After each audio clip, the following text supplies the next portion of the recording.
You know what's funny? There are fragrances that smell incredible right until the point you get in the 95-degree heat. And some just disappear before you even get to the car.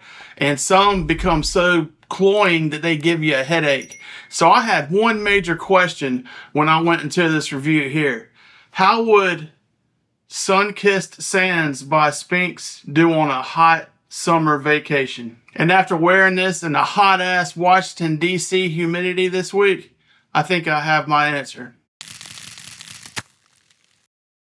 What's up, y'all? Welcome back to Gypsy Fragrances. I'm Mike, and if you're new to the channel, I am a travel respiratory therapist. I travel the country, and this week I'm in Washington, D.C., and it's hot as hell here, and I'm testing out Sphinx Sunkissed Sands to see how this does in a high heat situation. If you like an authentic, unbiased, honest fragrance review, check my channel out, hit the subscribe button, and look at some of my videos. I might save you some money on buying a bad fragrance. So yeah, let's get in this. So first, let's check this bottle out. This is a good looking bottle. Nice and heavy, good thick glass. It gives me Fragrance du Bois vibes here with how the bottle looks, the shape, and the top and all that. It's not as nice as that, but this is a high quality bottle. It feels like it's nice and thick and it just feels sturdy, feels more luxury. So this is a good start. The presentation's very good. So I'm gonna spray this on skin. We're gonna see what's up here. I actually wore this for work yesterday and tested it out in high heat, but I wanted to put it on skin for this video here. And the very first thought when you get this is, this is like the vacation you've been looking forward to, is when you put this on. It makes you feel like you're supposed to be going on a vacation. And not because it's like overly sunscreeny like a lot of the tropical summer fragrances are, and not because it's a coconut overload. It just makes you feel relaxed, like you should be going on a vacation sometime soon. So let's talk about the scent on this. And when I first smelled this, you get a nice, bright, zesty citrus pop on the top here. And then that lasts for a few minutes. And at that citrus, it's like a crisp, sparkling type citrus smell. And then after that citrus pop in the beginning, you start to get into the mango-y part of this, which is amazing. This isn't a coconutty fragrance. This has a lot of mango, bergamot. There's another citrus in there, I can't remember. But you get that right on the top, citrus and mango. And it smells really good. And then after that, you get into the middle notes, which are pink pepper, and it has some iris in there. And then the bottom notes are, it says agarwood and vetiver and amber. So this has like three different phases here, and I experienced that yesterday when I was working. So you get the citrus pop on the top with the mango, nice heavy mango, but not too overly sweet mango. It smells pretty natural actually. And then you get into like this creamy middle note, and then you get into like the woody, musky, vetiver-y part in the end. And this is just a really nice 1, 2, 3 phase on this fragrance here. And what I really like a lot about this fragrance is, it's not like something that's being pushed in your face. Everything's working together. Everything's working together. It seems natural. It seems smooth. It doesn't seem like they're trying too hard to do one thing. It seems like all these ingredients are working together to create a nice, relaxed, refined, and smooth tropical fragrance. But what I think changes this up a lot from other fragrances that share these scent profiles is the wood in this.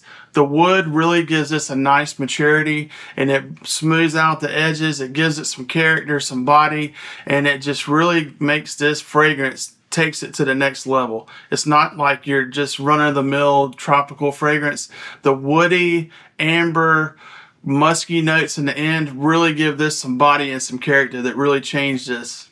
And the result of all that is that this comes across as effortless, and it just comes across as you need to be getting your ass on vacation. And one way that Sunkissed Sands has surprised me is that a lot of summertime fragrances, they either smell too aquatic, they're citrus bombs, lemon bombs, and this isn't that. This is not that. This is a nice mango citrus on this, so it's a little different from a lot of the other ones. And then, like I said before, it's got that nice woody, musky amber aspect that really brings this thing around and rounds out the edges and gives it some body. So I really love that about this fragrance. And they did a really good job blending this up where it works. Everything works in conjunction with each other and it comes across as really smooth. So for the performance, I honestly did not have high expectations for this in the performance realm because a lot of these fragrances don't perform very good.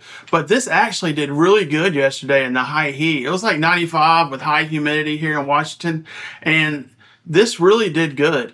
And a couple hours into it, I had a nice good scent bubble around me that I kept getting whiffs of throughout the day. Now, it's not like something that's beast mode at all, but it does last a good ways, especially in a high heat situation. It seems like the heat really just like brings out the body of it.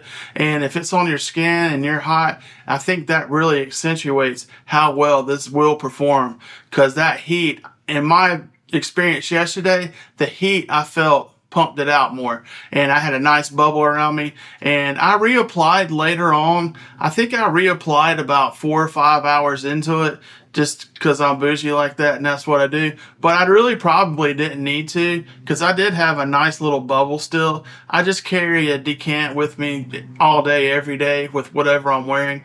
So I had it with me, so I was like, screw it, I'll throw a couple on. But the heat really brought this one out and it performed very well yesterday. And this is another factor of this fragrance. I flew into Washington, D.C. yesterday, and this is what I wore. So I wore this on an airplane. And I think this is a great choice for an airplane scent because it's not overcloying. It's not really in your face. It's not obnoxious. So I think this came across really well on the airplane. I wasn't checking anybody out, of course. So, and you don't want to wear anything like that on an airplane and be an asshole and just be choking people out and suffocating them. So this was a good choice for an airplane.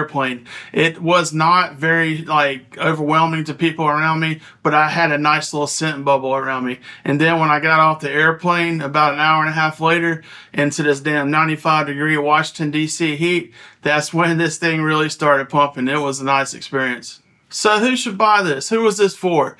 If you're going on a vacation, or if you're going to be hanging out at the beach, or you're going to be hanging out at the lake, if you're going to be hanging out outdoors for any kind of leisure activity, I think this is for you. This isn't something I would wear if I was like dressing up in like a suit and tie or something like that, or going to like a high-end like meeting or anything like that. I wouldn't wear this. But if you're going to be hanging out casually outdoors in some football game, or going to the beach, a lake, something like that, anything outdoors, I think that Sunkissed Sands will be a great option. And perfect for outdoor summer high heat. Like I was saying before, the high heat really brought this out when I was wearing it yesterday, especially when I got off the airplane and got outside. It really like started to pump again. It's like it got second life in it. So this is a good fragrance in high heat. And I think if you're looking for something for a vacation or outdoors, you need to put this on your radar. It's a really good option. Sunkissed Sands. So what's the Gypsy Fragrances verdict here? So I'm going to say the high heat situation, passed, A+. Airplane, it gets an A on that. It passed. It did really good on the airplane. And I think for a value, this isn't cheap, but it's not super expensive, and you can get a discount on it if you watch Sphinx's website. But I give this overall, for a summertime vacation, I'm going to give this an 8.2. And I think that's a really good score, especially on my scale here. 8.2 is a solid score for this. So yeah, put this on your radar if you haven't. Sphinx Sunkissed Sands, a great summertime option. Check it out. So yeah, if y'all tried this, what do you think about it? Do you like it as much as I did? If you had any experience with it in high heat, what was your experience with it? If you would let me know in the comment section, let me know what you think about it. I would appreciate it. And I really appreciate y'all watching this video. It means a lot to me. And I'll be having some more coming out soon. If you could please like, subscribe, leave a comment, hit the notification bell so you know when I'm putting videos out, I would appreciate it. And yeah, I'll see you again on the next video real soon.